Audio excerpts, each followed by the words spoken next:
Hello friends, welcome back. In this class we are again going to discuss about jQuery selector. In our last two classes we have discussed about menu selector.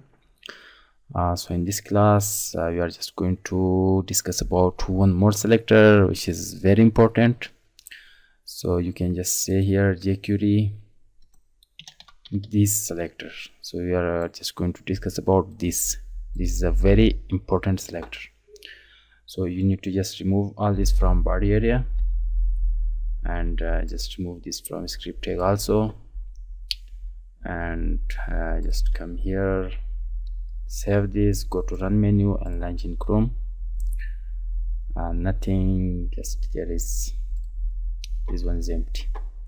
So at first we are going to create a menu. After creating the menu or some links, we are just going to discuss about this selector.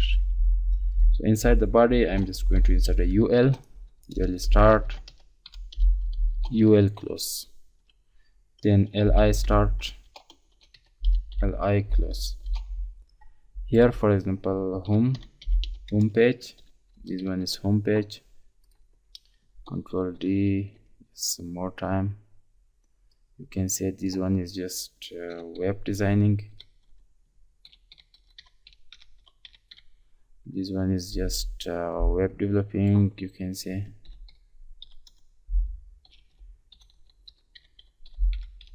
And this one is, you can say, graphic designing.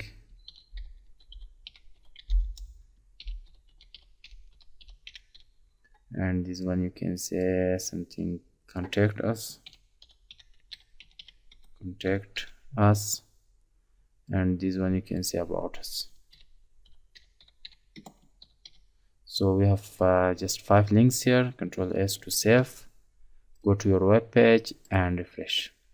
So you can see we have the links here, and you can just come here to remove these blurs. For removing these blurs, you need to just come inside your CSS. First you have li, inside the li we have first we have ul, sorry, inside the ul we have li and open curly braces. You can just focus here. First we have ul, and inside the ul we have li. Here also first ul and then li. So you can say here list dash style. You can set the value none, and this attribute will remove these blurs. You can see for route right now it's located vertically, so we need them horizontally. So you can say float, you can say left, float left. So you can see the links are just looking like they are merged.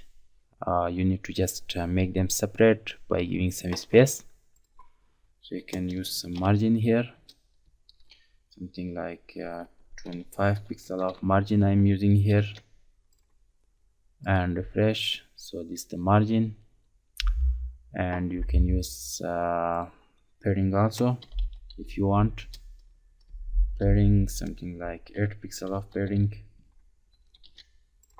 and refresh. So this is the padding. You need to give a background color for this background. You can say something like which color, light and green, light green color. You can save this and refresh. So you can see this is just light green, and you can use some shadow for this, box shadow, box dash shadow. You can say 0 pixel, then 0 pixel by just 12 pixel of just blur, and the color of shadow should be gray. Now you can save and refresh. So this is the shadow color. So when you are moving your mouse cursor on these links or menu, if you want to see the hand option, so you can just set that here. You can set cursor, value should be pointer. You can save this, come here and refresh. Now you can see the hand option. So Now we are just going to use some jQuery.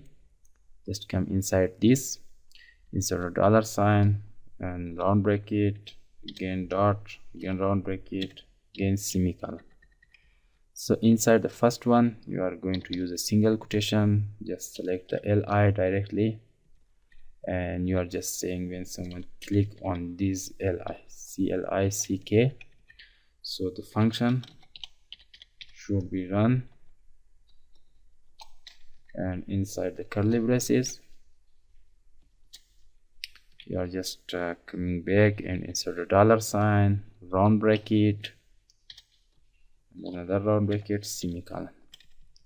So again inside single quotation you are going to select li, and you are just using here animate effect here or event. So inside just curly braces you are just going to say from the top it should come down 50 pixels, just like this. You can save this, and here inside the ulli you need to use one more property. This is called position. You can say relative. Whenever you are using or creating any animation or any CSS animation, in any kind of animation, you must use this attribute position relative. Control S to save. Come here and refresh. Now click on this. You can see 50 pixel. It's coming just down from the top as we given here. 50 pixel top, from top 50 pixel. You can give just 100 pixel. Save and come here, refresh. Click on this. You can see 100 pixel. It's just coming down, and you can just use any pixel you want. You can use here. I'm just giving 50 pixel. Save this and refresh. Click on this. So this 50 pixel.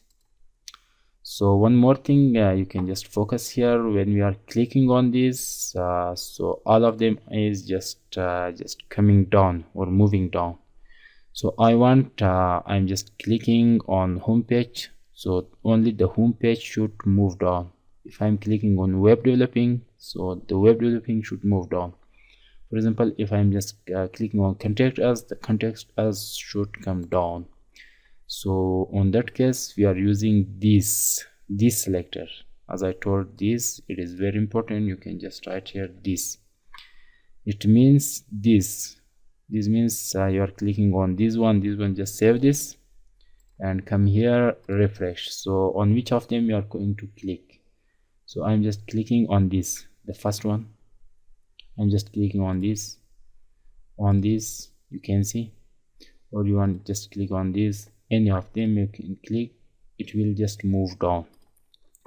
By using this attribute or this selector, you can just make this optional, which of the menu should move down. You can see like this. So I think you understand how we can use this selector. So this was the usage that I told you. So you can use this in different way, in different places, for different purpose.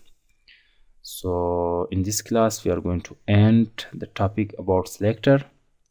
So in next class we will come back. So till next class you need to just watch the previous class video, watch again and again, and do a lot of practice. Have a nice time and see you.